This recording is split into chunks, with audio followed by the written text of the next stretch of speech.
Hi, this is Eric Martin with Board Game Geek. I'm here with Andreas Price from Zock Verlag looking at Polterfass by Andreas Schmidt. Correct. It's a new game debuting at Spiel 2013. It's a dice game, but not really dice game. It's dice-ish. Yeah. Dice something. I think you could call them dice if you wanted to, but it's not what you would expect. They are not cubes, but they are barrels, tiny little barrels made of wood. So nice components, in my opinion. They add up to 11 if you count both sides together. Got a couple of extra dice or barrels. I'm going to explain that in a second. Okay. So yes, what's the nature of the game? What are we trying to do? Congratulations on the pronunciation. The polter as in poltergeist, the fuss as in fussbender, if you like. So works like this. We are at an inn. You need at least 3 players, but let's pretend here. It's 3 to 6 players. And one of the players each round takes the role of the innkeeper. The innkeeper rolls the barrels. And as you can see here, loosely translated means as much as rumbling barrels. So you can see why. After my first roll as the innkeeper, I set aside all barrels which are standing upright. Those are the barrels that count With so far. some to 26? Looks about right. 29. Yeah, look about 29. It's fairly high, actually. But now all the other players who are visiting the inn, exactly, now you don't have to shove them because make a selection. I as the innkeeper don't do that, but you do that, and our purple friend over here does that too. He plays randomly. Sure. You place either 1 or 2 of your cards face down on the table. There are numbers on here, 0 to 7, so 0 to 13 is how many drinks you would like to have. And I'd like to point out, this can be any beverage you like, non-alcoholic, perfectly fine. Again, choice of yours. 1 or 2 cards, that's how many drinks you would like to have. The basic idea being that I can roll as often as I like, up to the point where there are no standing barrels after a roll. That would be a mistake on my side. Let's pretend I don't do that. I can roll as often as I like, can go as high as I like on the barrels, counted together, and then you get as much as you have ordered, and I get the rest. It's not as simple as that, of course. I just mentioned the little push your luck element there. I can keep on rolling the dice, but I might overdo it, and then you get your points and I get nothing. But of course it could also be the other way around, that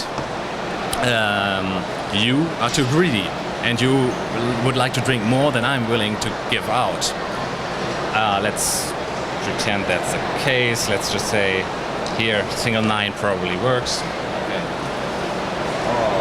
Oh, look at that. So if we order more drinks than you have available, we get nothing. Exactly. It gets even worse. Oh, okay. I get whatever I rolled. I take the 9. Decent number. You were the greediest player. Okay. That's -9 to you. 4 and 5. You get what you wanted to drink as a negative score. Okay. And the gentleman to my left over here, he was the least greedy player. He gets rewarded for being so humble in his request. He gets what you ordered as positive points. So in a situation like this, I would get my 9 points because I rolled it. You got -9 points because that's what you ordered and you overdid it. And the other player here would get what you ordered as positive points. If you kept rolling, though, you had the 9 outs and kept rolling. I could, yeah.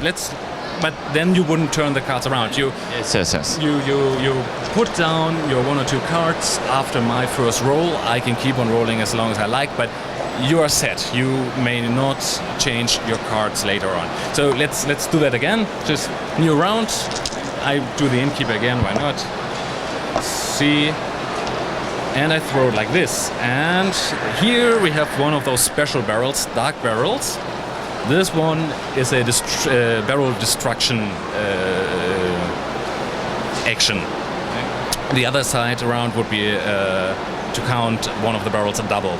So if it stands like this, it means one of these barrels will be a 0 or considered to be a 0.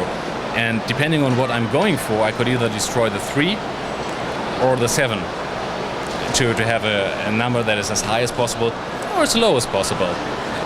It really depends on what I think you will order And how many players, because we could all order more.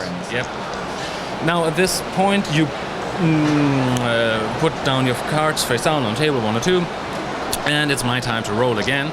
And the thing is, those special barrels may be re-rolled. You can only put them back into the dice cup if you're actually going to re-roll, but if you do that at any point, you can re-roll them. So there's a certain uncertainty right there. Ah, that looks good, and I've got only 4 barrels left, which is rather tricky business. It's a bit dangerous to keep on rolling like this. So we got our 5, 3, 7, 6, and I might double one of my barrels, which would probably be the 7, as 7 is the highest. At 28. Great. Then we subtract whatever you have there. You get your 6. The other player gets 5. You get 17 left. 17 for me, yeah. And it goes around like this. And as I said, the roll of the innkeeper then passes to the next player. And yeah, you have a bit of push your luck. You have a bit of plain old dice rolling, though they aren't quite that plain, of course. And if you want to, prisoner dilemma is involved here. The decision of the other players of whether or not they would like to split what is on the table evenly, or if they risk being a little greedier than the rest and hoping that the others are going in the other direction, so on and so forth. So it's really, you're trying to get into the head of the other players. And what's the end goal? How do we go? The end goal is 75 points.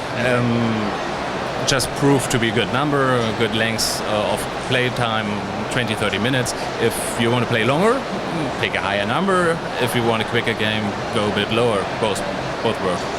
Okay. All right, thanks very much for the overview. Thank you for the interview.